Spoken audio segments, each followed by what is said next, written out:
Welcome back, Gundam guys and Gundam gals. PatrickGrade here from GGInfiniteNews.com. This time, proud to bring you the first part of the video review for the MasterGrade RX-0 Unicorn Gundam O2 Banshee. So I've got everything put together. I'm going to take a close look at the inner frame by itself, and then move on to the individual parts and pieces that make up the mobile suit. So here we go. So let's take a quick look at the inner frame here of the MasterGrade Banshee. As you can see, there's a lot of the cycle frame in between the outer armor and the inner frame. So a good way to see all the detail there. As far as articulation goes, it's pretty standard when compared to the other MasterGrade unicorns. Nothing has been revamped as far as the inner mechanics or anything goes. So you get about a 90-degree bend at the knee. The elbows are fine, but everything else is pretty average or so. So it's kind of cool seeing the inner frame with the cycle frame over it, seeing how everything works together and stuff. So that's always a fun thing to see. But as it is, the inner frame by itself with the cycle frame isn't very sturdy, especially in the chest there. These bits come off pretty easily. So it's not really a kit that you would pose by itself with just the inner frame showing. You'd run into some difficulty with it that way. Alright, so let's move on to the parts and pieces and see how it looks with the armor on. Alright, so taking a quick look at the feet and legs with everything armored up here. As far as articulation goes, we have a separate hip joint up here that can swivel and bend around quite a bit. There's a stiff double jointed knee that gives us a 90-degree bend there. The ankles are separate, with a connection point in the lower leg and also in the upper foot. Provides for quite a bit of articulation, forward and backward, side to side, and a little rotation there, so pretty decent there. Alright, so the transformation for the feet and legs are the same thing we've seen before in the different unicorn variations.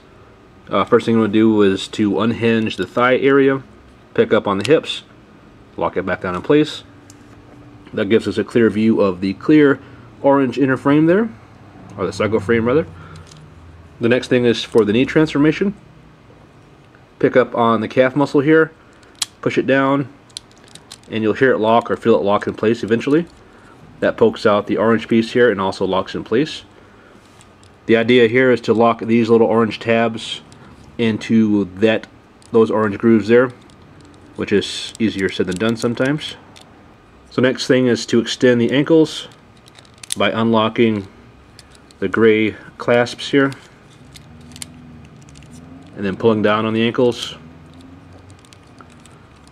revealing the cycle frame there, and then picking up on the foot armor. The last thing we'll do is transform the feet. So pull down the heels. This part's a little tricky. There's a bar running through the length of the width of the foot here, connecting these two pieces. And you will swivel these down. So when you swivel these down, be ready for these things to fall off. There's not much there for them to grab onto, so either one of these will fall off pretty easy. Then the last thing to do is to flip up this little area here to give the foot a little more spike. So as you can see, the transform version has quite a bit of height difference over the non-transform version. So it really increases the height of the Gundam quite a bit. So again, this is the same thing we've seen on all the versions of the Unicorn Gundam before. So if you like it, you'll appreciate it. If you don't, there's nothing here to really change your mind about it. Unless maybe you really prefer the U of M color scheme there. So go blue. I think it looks nice. Having the clear cycle frame is pretty cool, I guess. I kind of prefer the solid gold color there maybe, just to bring out the detail a little bit more. But the construction's solid, and the only thing I really don't like about the transformation are these little flaps here on the edges. They fall off way too easy. Otherwise everything works pretty well. So the torso is largely the same as well, except for the color scheme of course.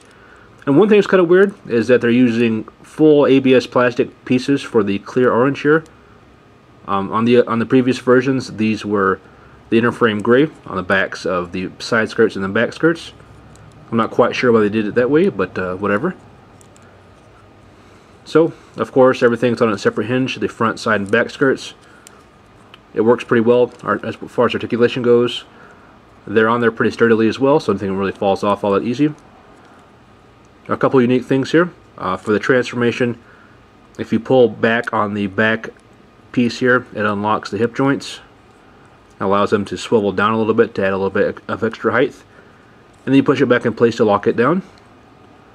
And I'll show you that when everything's together. It's kind of hard to move these without something being plugged into it. Alright, so for the transformation process, the first thing you want to do is to bring out the cod piece here by folding this piece a little bit and then rotating this part up.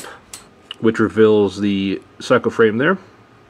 On the front skirts, we'll pull out the middle panel and then rotate it up. Then of course reveals the inner frame there. The side skirts is pretty simple, just pull the bottom down.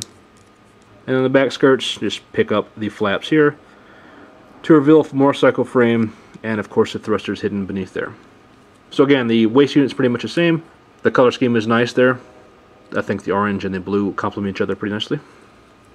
Alright, so here's a look at the chest unit, which has the first real representation of the visual differences between the Unicorn Gundam and the Banshee, aside from the color changes. So we have a high gold color here going around the collar, and of course an extra piece here on the front that's attached to the cockpit. So other than that, no real differences. Everything works pretty much the same. The cockpit opens the same way, and you can sort of see Marita down there inside. Alright, so the transformation works the same way on the Banshee Gundam. One part of the transformation is to unhinge the clasp back here. It allows you to extend the torso down a little bit, as well as exposing some of the cycle frame there. And you can push it back in place to lock it down. Only thing I have a problem with it during this part of the transformation is that this doesn't save very well in this form. It's really easy to come loose, and that really takes away from the stability of the torso. I wish it would clip in place better. Also, you need to separate the shoulders from the torso and pull them out just far enough to expose the hidden Vulcan cannons there. You usually need something to help you out here to pop these guys up because they're pretty tight. And also flip down the bottom breastplate there. So that's pretty much it for the transformation. I think the cycle frame looks good poking through underneath the dark blue plastic there. I just find the differences between this clear and the solid orange pieces here a little off-putting, but I do like the visual differences that the orange pieces up here provide. Makes it unique when compared to the regular Unicorn Gundam. So the arms provide a major change in the overall design of the Banshee Gundam when compared to the Unicorn Gundam. The shoulders, however, are the same, pretty compact and sleek, looking pretty nice, and the transformation is the same as well. Just pick up on this side, then flip out the thruster here, and that gets you some good part separation, as well as exposing some more cycle frame. So taking a look at the right arm first, which has the Armored Arm BS on it. So it looks pretty cool, stored away like this. The profile is pretty neat. I think it adds a lot to the overall silhouette of the kit. And it shares a lot of similarities with the original Unicorn Gundam, even with this huge piece here. You can see that the standard issue beam saber handle is stored underneath there, just like it was in the original. So the only tricky part of the transformation is getting the upper arm here moved around without separating it from the lower arm. So you kind of want to lift up on the beam saber area here to start this transformation, and then kind of slide it backwards. Just a little bit, not too much. If you go too far, you'll separate everything apart. So the next thing you want to do is make sure the hand is collapsed like this. Have the thumb tucked under like that to make sure the hand is as narrow as possible. Push back on this area a little bit to start the flap moving backwards. And then push the hand in there like that. Unfold this and put it back down inside there. So the final part of it is just to pull the fins forward here. That way it explores a little more of the inner frame. Alright, so transformed, I think the Armored Arm BS looks pretty cool. It's definitely a unique looking weapon when compared to the standard issue rifles and stuff we've seen on Gundams all the time before.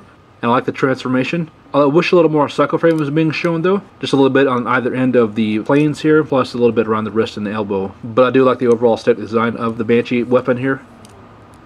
Alright, so for the Armored Arm VN, it looks like a big gauntlet. Kind of reminds me of that one He-Man guy with a big metal fist. Fisto, I think his name was. But it looks pretty cool. You can see the hand tucked underneath there. And a couple of edges of cycle frame are poking out here and there, even without it being transformed. The tonfa can flip out if you want it to. Once you get this part separated enough, it can flip all the way down in between. So you can attach the beam saber hip blade there if you wanted to. So to transform this is a lot more easy than the other one. Just unhinge the area here to separate that so you can kind of see the cycle frame there. Lift up on the multi-jointed fingers. And then pull down on these guys. And then adjust the hand as you want it to. So decent amount of articulation in each of these fingers. There's a middle joint for each of those. And these guys have at least 2 joints to move around quite a bit. And the top fingers can also spread out because they're on a ball joint. So you get some kind of cool outward posing if you wanted to. So again, another unique weapon here. This thing is meant to grab hold of a mobile suit and kind of vibrate it to death, I guess, or shake it apart. So I think it's pretty cool. Looks pretty nice. quite a bit of cycle frame showing there underneath the edges of the fingers. It's pretty posable too. It's got a wide range of movement for each of the fingers. So next up is the head unit, which has gone through quite a significant design change as well. More specifically in the V-fin area here. As you can see, it's a lot more exaggerated than it is on the Unicorn Gundam. And it's supposed to represent a lion's mane. Or at least that's what Gundam Wiki says about it, so I guess I can kind of see that. So the V-fin's pretty cool. There's actually two different parts here. The front half, which is of course separate from the back half, which allows for the layered effect during the transformation. The only thing I don't like about it is the sticker on here. It's a little disappointing to see, but I guess it could be kind of difficult to make a blue piece there. Although for a pretty significant bad guy, you'd think they'd go through the trouble of figuring that out. I'm not too fond of the way the V-fin looks right here. A little too much of a gap there on the sides. It seems like these little back horns here should flip down or something to kind of cover up that little gap there.